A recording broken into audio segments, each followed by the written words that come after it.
Hi, this is Elizabeth Clare Brewington. And for those of you who love the BritFix store in Goldsboro, and we just recently met this fabulous organization called Daughters of the British Empire. We were able to go to their event, and it inspired me to do the story on Queen Elizabeth. Her platinum is coming up in June. So, what are your plans? Are you going to do a watch party and fill your pantry with some treats? Well, we have a company that's launching a brand new Irish cheese and can tell you a little bit about British imports. And I'd let Alan introduce himself and tell us a little bit more about this excitement in June. Well, I think it's kind of interesting. Well, first of all, thank you for the introduction, Elizabeth. My name's Alan Jenkins, and I work for a company called Somerdale International, and we export dairy products from the UK and Ireland all around the world. Obviously, I'm here talking to you in Gainsborough. So, the US is where we export a lot of products, all cheese. That goes into different supermarkets all around the country. So in North Carolina, as I said to you before, if you like the stores of a Whole Foods or seeing a Trader Joe's or a Costco, you'll find Somerdale products. So if you're finding stores in those English cheese or English or Irish cheese in those stores, hopefully it's from Somerdale. But interesting to put it into perspective of the importance of the Queen's Jubilee. Is obviously celebrating 70 years on being on the throne, which is the longest any monarch has been on the throne in history. So that's a pretty mean feat.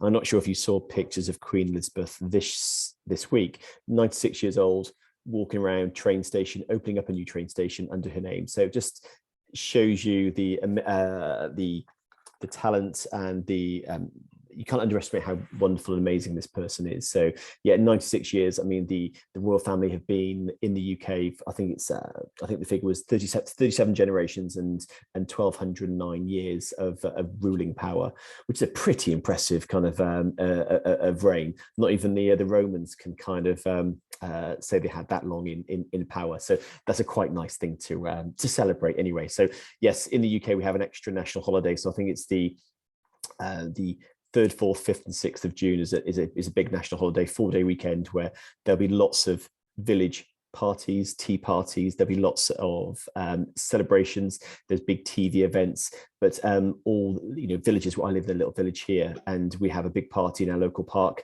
There'll be bunting up in the trees. Probably over there on the chair. So yes, so there's plenty of celebrations going on. There'll be music. There'll be bands. There'll be maybe a little bit too much food and drink, but that's never a bad thing for anybody. Jackie, you got to press the button on the side. Is the volume? Yes, somebody's. It's okay. I asked my granddaughter. It's nice to meet you, Jackie. By the way, I'm Alan. Hi, Alan. I'm sorry about the unexpected thing I had to do today. Oh, it happens. Don't worry. I had to get my grandson and take him to a doctor's appointment, which I have to go back and pick him up here after a while. Well, it's got to be done. At least I'm on for a little bit. That's okay. So, it's nice to meet you. We're just talking about the Jubilee and saying that obviously the Queen's celebrating 70 years. But put it into perspective, that's 1209 years of ruling power over 37 generations. So it's quite impressive feat to hit that 70 years of rule from, was it, 2000, from 1952 onwards, isn't it? So yeah, very impressive to see. But we were talking about how the best way to celebrate. So some examples of what's happening in the UK. There's big parties, street parties. So the councils are letting people organise parties and close the streets. So you have bunting up, you have tea parties. So what sort of foods would you recommend? I mean, you've got to have sandwiches with your crusts cut off. I mean, who doesn't love a scone with a bit of clotted cream and a strawberry jam? I mean, who doesn't love a lovely warm cup of tea and a bone china cup and saucer with just a splash of milk, or maybe black with a slice of lemon? So all those kind of quintessential English things kind of make your mouth water, salivate, and trying to sit back, maybe dress up, put a shirt and tie on. If it's too warm, to wear a pair of shorts and just sit there, relax, and enjoy someone very special and celebrate someone that's very special, which is Queen Elizabeth II. So I love all those ideas because we probably will be watching it early morning out here. So that's a perfect tray. And actually, Jackie, I'm so glad you're on because I want to come to the store and maybe we should do a little Brit event in time for this great Jubilee celebration. So tell us about the store. I'm so excited. I have a fix for all your chocolates. Tell us what we can expect, and I have a crowd coming this weekend, so maybe we'll stop by. Oh, lovely. Well, yes. Well, Britfix started, really, it was just a thought. But my husband's one of these people that you think it and be within a week, he'd already got it launched. So a couple of years ago, when we were ordering our usual Christmas fare for our own home, crackers, Christmas cake, Christmas pudding, you know, all of those things. I said to my husband, I said, it would be so nice if we had somewhere close by where we could just drop in and buy those foods instead of ordering them. Used to be, we came to Goldsboro in 1992 and there were several places that sold British foods. The base commissary had a selection. There was Fowler's in Raleigh. They unfortunately closed, and then a Southern Season in Chapel Hill. So very nice place, but I have to mortgage my children to go there. So just sell them. We already had a booth in the shops at Royal Marketplace. We've done that for a few years. I was a school librarian, and I stepped down to take care of my mum or be here more often for my mum.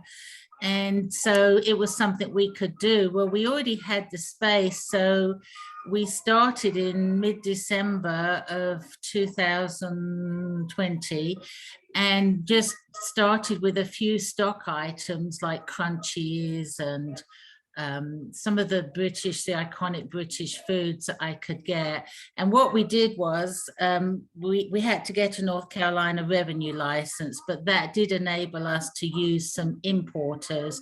And then we have a company we use in England directly, and one in Wales and one in Scotland. And it just really took off. And so we've actually grown within the store.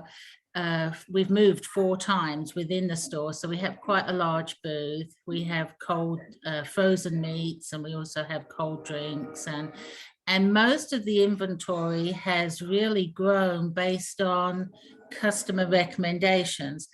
And some of the nice feedback we've enjoyed, people say they feel like they're getting a little bit of home, or it takes them back. I mean, I've even had that experience. Some of the things I have ordered take me right back to my childhood. Yes. And the nice thing is, with my mom, she'll be 90 this year.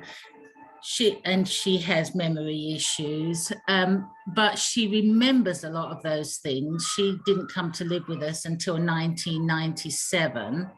And so we've been able to treat her as well, because when I buy in products, obviously we eat some of them at home. There were 2 things when I first started the store that I wanted to do. I wanted to make it accessible to people, that all of those items, as much as I'm able to, that they could buy locally. But I also wanted to make it affordable, so that instead of doing I know when Mum and I would go shopping, we would get so excited about a tin of Heinz baked beans, or flake chocolate or something, and we would sort of overspend, and then we couldn't go back for a while because we didn't want to be in debtor's prison. So one of the things I wanted to do was to make sure not only was it accessible, but it was affordable enough that people would be repeat customers rather than just dropping by on the off chance. And so far we've been able to do that. Now, we did have to struggle through COVID last year, and then of course supply line issues, and then now we're dealing with freight charges and everything going up because of the petrol. But overall, we have built up a very loyal clientele, and it enables us to get in the products that they want. Last year was more let's see if this will go. Let's see if people want this. This year, it's much more, we finally tuned it to the things that people really want. And so, yes, we had thought about a street party, or rather a sidewalk party at the store, and we had considered that. It's not completely off the table yet. Obviously, we'll do a sale. We have Her Majesty right now. She's actually at the store in her very nice white outfit. So anybody who comes by is perfectly welcome to have their photograph taken with her, as long as they do the appropriate curtsy ahead of time. We're going to actually have a taste testing on that Saturday, which is the 4th of June. It'll be in the afternoon from 1 till 3. That really came from the Anglican faith, because British people who shop there are like, oh, I remember these, and can you get this, can you get that? Whereas a lot of our American clients are like, what's that like? What does that taste like? Is there anything, what can you tell me about it? So I thought, well, we really need to do some taste testing. So we will have that. We'll have bunting everywhere, and we will certainly celebrate the Platinum Jubilee. I mean, I'm a monarchist. I always have been. My family's always been a monarchist. My grandmother, she could give you the name and the birthday of every member of the royal family from Queen Victoria onwards. So it's very much part of our family, and I think it's amazing and marvelous. So we will definitely celebrate through BritFix, and we will have plenty of foods available that people might like. We do bring in Bakewell tarts, which, if you're not familiar, they're sort of an almond paste type tart. We have French fancies. We also do crumpets, of course. And if you're going to do your sandwiches, you need to do cucumber sandwiches. With the crust cut off, as you said, because it's not appropriate otherwise. We have several teas. We do have some specialty teas, but we also stock a lot of the British teas. You know, when I first came here, everybody assumed that all British people drink Earl Grey. I think the Queen does. And it's a nice enough tea, but it's a highly perfumed tea, and it's not our everyday cup of tea. So we have PG Tips, Thai Food, Tetley, the usual ones. I have been able to get some souvenirs in for the Platinum Jubilee. What else we have? We started to stock more drinks in, so soft drinks. We don't have a license to be able to bring anything that's got any potency to it, but we also have most of the sweets. We have biscuits. We have a lot of biscuits, different kinds of biscuits. I was trying to think what else. We have mixes, like several people asked for the shepherd's pie mix, but also we have some home pride bake sauces. The company that we deal with in England they actually contract with Marks and Sparks, so Marks and Spencers. So we like their products. They used to contract with Waitrose, but not anymore. So we try to get a variety in, and not always brand name, but from stores that people will recognize. So anyway, I don't know if that's enough, if I've shared enough. Well, number one thing, tell us about butter. Irish butter. I mean, there's Danish butter, there's Irish butter. Well, I can actually get Lurpak, but some of the challenges I have is, can I get it at a price that I can then, I keep my margins very slim, because like I said, part of my emphasis is sell more, but make it affordable. That hasn't turned out to be something that I can really turn around well. It depends what the customer wants to pay, if they're desperate for it. Irish butters are quite readily available over here. So it's really not cost effective to pay for me to ship it in. Now we do sausages and bacon, but as you probably know, we can't import meat products. Okay. That's RJ Boston is big. RJ Boston's a big importer. Is a It's a brand. he used to provide to Costco's. Uh-huh. But talking about dairy, we have Alan. Alan, tell us about the challenges with dairy. Gosh, Jackie, by the way, your store sounds amazing. So that sounds very nice. I'm next time I'm in North Carolina, I'm gonna have a trek on down because that sounds just please perfect. do. Please do. That'd be lovely. So it would. But yeah, in regards to importing in general, I think Jackie, you kind of hit the nail on the head on many things. Inflation's hitting everybody. Freights, be it international freight with cargo ships, prices are triple the cost of bringing a container from Europe into the UK. And you're right, Jackie, fuel prices, also inflation. People need to be making a bit more money these days to kind of so drivers, lorry drivers would be exactly the same in that and not immune to it. So freight has gone up, but there's lots of challenges. Interestingly enough, and this is quite an interesting statement to make, the US actually we find is probably one of the most progressive countries to be importing product into, much more so than maybe somewhere like China or the Middle East or into Europe, in fact. So it's very much, I find, it's a very much seller friendly market to be involved in. It takes a bit of time to move product around, the States, but as a company, we ship product from the UK and we hit all 48 states. We don't do Alaska or Puerto Rico, but yeah, I mean, there are plenty of challenges, but there's challenges in all we do. Darryl, you talk about finance. There's plenty of challenges that you're dealing with, or Jackie, you're dealing with, be it competition or the right products to go and sell. So we're all really in the same boat. I think COVID's hit us all hard. We're all probably mentally a bit tired and could do with a nice vacation, but actually we all got to soldier on. And I just wrote down your comments, and I didn't get your colleague or your husband or your partner's name, Elton. which was it's like when I gave him a bite of Marmite, I bought it from Jackie's store. There you go. You either love it or you hate it. It was a reaction second to none. I've had Marmite before. Yeah, but I love Coleman mustard, and it's something that you can't have roast beef without it, and it's just one of those things that. But I think what COVID has done for us is it's made us appreciate foods from back home. And the smaller things, the finer things in life. We've gone through, yeah. So I would agree, but the great thing about the US as a whole, or North Carolina, you have plenty of supermarkets that are readily available and stocked with foods. Yes, we're seeing more gaps on the stores, and that's through a myriad of different reasons, but there's still plenty of food there to enjoy, to eat. I think, interesting enough, I think I wrote it down, but when you said it's not what you make, it's what you keep.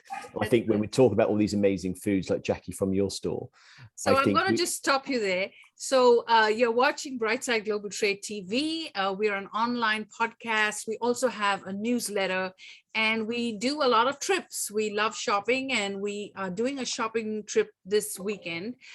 We love the military because we have Seema Johnson here, and Reginald is here. Colonel Donna was here earlier, and Jackie, she was telling us about how when you are in the army and in the the military, you get no food. So British chocolates have always been a favorite for everyone. I think this is a good area to have something. There was definitely a gap to have something like BritFix. It's a military town. North Carolina is very military oriented, and a lot of those people have actually been stationed at some point or another in England, or like myself, they've married someone, military personnel. And so it's been a good market for that. And I find something that you had mentioned, excuse me, I had to plug myself in here. I find that once the customers come, as long as we treat them, I've always been big about customer service. I think if we treat them kindly, fairly, and explain sometimes, like I don't just arbitrarily increase prices, I try to work around other things first, I think they will be loyal and keep coming back. But as you mentioned, a lot of factors have affected families where their income is not as disposable as it once was, and dealing with not only the currency, the exchange rate, which right now with England is really good for us to buy. Not so good for my mum's money coming over. But also the shortages, and of course, you know, the war in Ukraine has obviously increased that. I watch a lot of Sky News just so I can pick up on what's happening around the world. I have family. My sister's in South Africa, my brother's in Thailand. But I just heard this week that they're looking at possibly a third of the fish and chip shops in England not being able to survive this year. They made it through COVID, but about 40% of all fish used in fish and chip shops comes from Russia, from the cold waters in Russia. And probably a good percentage, 40% or more of the oil used in the snack industry, the fish and chip industry, comes from Ukraine. Now they are diversifying, and they're also going to things like rapeseed oil, which is quite abundant in England. Not so good if you're allergic to rapeseed, but so I mean, I think in time these issues will iron themselves out if we can just stay in the market and maybe diversify a little bit or hold on. And just like I said, last year we bought lots of different items just to test what would be something that the customer would want. That can actually, retail is quite hard really. It's the first time I've done it, because it can be expensive when you make, when you overstock, or if things go by their sell-by date. So you have to be quite careful. But this year we're concentrating on what our regular customers really want, and then doing some special things when it comes to, like the Jubilee celebration, Easter. This year we had a very large stock of Easter eggs. And Christmas time, of course, the crackers, mince pies, Christmas puddings, Christmas cakes. We try to aim for the things they can't get locally. What are your biggest sellers, Jackie? I have to tell you, it used to be the flake, the flake chocolate bar. I mean, who doesn't love a flake? Yes, and it's but crunchy. When I look every month when we get our paperwork back, there's a rundown of what we've sold that month, and crunchy bars are now really taking off.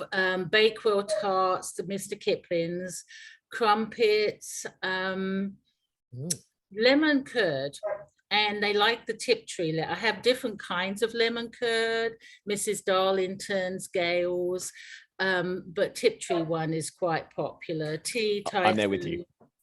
You should try the little Scarlet. So Tiptree little Scarlet strawberry jam. We're definitely with you. But I have to stop you all. I'm going to stop recording in a minute. But I have another guest on the show, Dina, who's written a book, and she challenges the British system because she says, what if Shakespeare was a woman? And she's done a lot of history on this. And she's been on my show quite a few times. So Dina, do a quick intro, and then I'll stop this recording, and then we can chat and bring this to close. Yeah. Well, thank you so much. I just love the British accent anyway.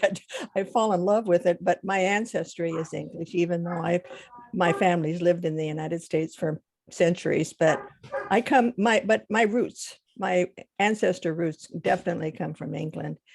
And so when I took a trip to England, I visited the village of Rochester in Staffordshire. And the reason why is that's where Elizabeth Trentham, the second wife of Edward de Vere, was born and lived. And so I was very intrigued with that village, and I could just see Midsummer's Night's Dream originated from there. And anyway, I have came to the conclusion when I went to college and took the Shakespeare classes that we argued, and the debate team argued whether it was William Shakespeare or whether it was Edward de Vere. And when I was reading the plays and listened to their arguments, I thought Edward de Vere probably has the strongest argument, but he died too soon, and so, but I started to look at his second wife, Elizabeth Trentham, and she just fit the bill to be either influencing or actually wrote some of the plays, or maybe even all of them. I don't know, but it made sense because she died in 1612, the very same year William Shakespeare retired, even though he didn't die till 1616. So I thought maybe this was the beginning of a novel for me, because that's really what I intended to be, was a novelist. So I started to research Elizabeth, and I didn't think it would take me 10 years, but I've been researching her extensively, especially UK archives, and a lot of, I really became enmeshed in English culture, especially during the Shakespeare time. So Elizabeth asked me to come on to talk a little bit about what I had found out and what people ate back 400 years ago. So, but my cousins are teasing me. They said now that if Queen Elizabeth retires, then you can't show off anymore. That we have the same name. well, there you go. I know. So that will be it. So thank you for watching. This is a British segment. We hope that some of these products will inspire you to do a watch night during the Jubilee celebrations that many of us will be watching. And yes, definitely Sky News is something that we love. And stop by BritFix. It's in Goldsboro, and you will be astonished that you will get everything that you've always missed so much. And then Alan is introducing a new dairy product and cheeses, and look for them in your supermarkets and stores. And I will end the segment. So please subscribe to Brightside Global Trade TV. And thank you for watching.